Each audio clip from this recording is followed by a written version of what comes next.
Assalamualaikum warahmatullahi wabarakatuh. Alhamdulillah.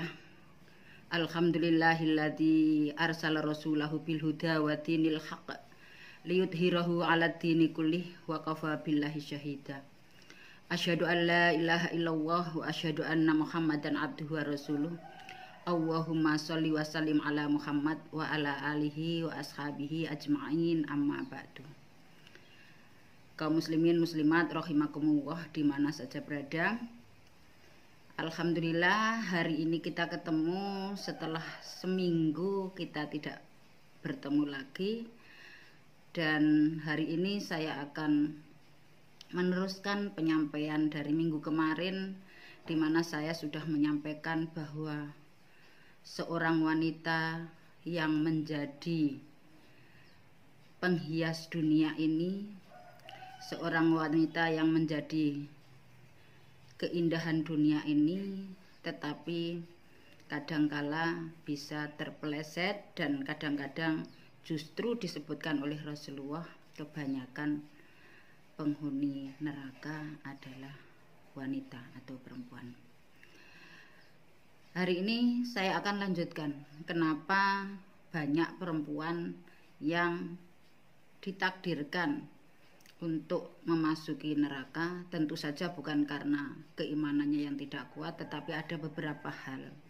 Yang pertama, kalau kita menghitung angka atau jumlah dari penduduk yang ada di dunia, memang kita sering mendengarkan bahwa wanita adalah yang terbanyak. Maka tidak heran kalau banyak juga wanita yang berada di neraka.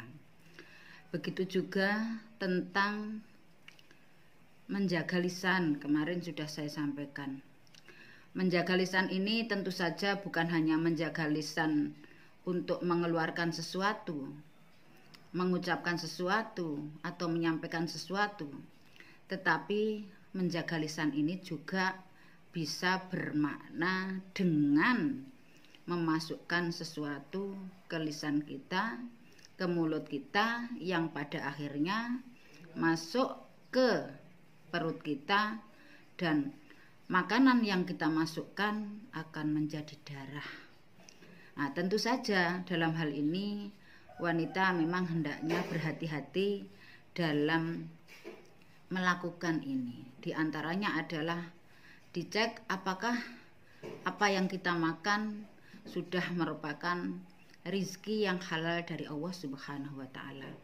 Yang kedua, apakah sesuatu yang kita makan ini sudah merupakan barang yang thayyib, karena tidak hanya halal tetapi kita juga diwajibkan untuk memasukkan sesuatu atau memakan sesuatu yang thayyib, yang baik. Kulu min thayyibati ma razaqnakum. Makanlah kamu semua dari apa yang baik yang sudah aku rezekikan kepadamu. Yang berikutnya, kenapa banyak wanita yang menjadi penghuni neraka? Tentu saja kalau kita berkaitan dengan cara berpakaian, antara laki-laki dan wanita memang berbeda. Aurat laki-laki dan aurat perempuan memang berbeda. Seorang laki-laki auratnya hanya sampai dada ke lutut. Tapi kalau perempuan semua harus ditutupi, semua harus dilindungi. Jangan sampai ada laki-laki yang bukan mahram melihat aurat kita. Laki-laki yang bukan mahram melihat aurat kita. Tentu saja bagi kita sulit, karena aurat kita bagi perempuan adalah seluruh tubuh yang ada kecuali muka dan telapak kaki. Kita sendiri mengingat bahwa berapa banyak di antara kita, mungkin termasuk saya sendiri, sulit mau menerapkan setiap hari terus kemana-mana kita tutupi kaki kita dengan alas kaki. Kadang-kadang kalau keluar mungkin bisa, tetapi di rumah kadang-kadang tanpa kita sengaja ada tamu yang hadir, padahal kita belum menyempurnakan pakaian wanita kita, yaitu menutup seluruh aurat. Inilah sulitnya sebagai seorang wanita. Terkadang kita berpikir kenapa demikian, karena memang tubuh laki-laki, badan laki-laki tidak ditutupi, berjalan kemana saja. Tidak ada seorang perempuan yang terpengaruh atau barangkali merasa kepingin, merasa senang melihat laki-laki itu tanpa menggunakan penutup atau menggunakan baju atau menutup auratnya. Tetapi perempuan memang berbeda. Wanita diberi keindahan kulit, wanita diberi kemulusan, wanita diberi keindahan untuk dilihat. Maka kalau kita tidak menjaga apa yang sudah dikaruniakan oleh Allah kepada kita itu, maka kita akan menjadi sumber malapetaka bagi laki-laki yang melihat kondisi kita. Makanya itu, wahai para wanita, hendaklah kita semua bisa menutupi aurat kita supaya orang lain tidak tergoda dengan penampilan kita. Kaum muslimin muslimat rahimakumullah di mana saja berada. Mengenai hal ini tentu saja bagi para wanita, kalau tidak dibiasakan menutupi aurat memang sulit. Kita banyak melihat beberapa orang yang dengan mencoba-coba pakai kudung, pakai jilbab yang bagus, seminggu, sebulan dilepas lagi. Ini memang sulit. Dan bagi kita perempuan memang harus dibiasakan, karena ini adalah kewajiban bagi perempuan untuk menutup aurat supaya tidak dilihat oleh lawan jenis, terutama lawan jenis yang bukan mahram. Kaum muslimin muslimat rahimakumullah di mana saja berada.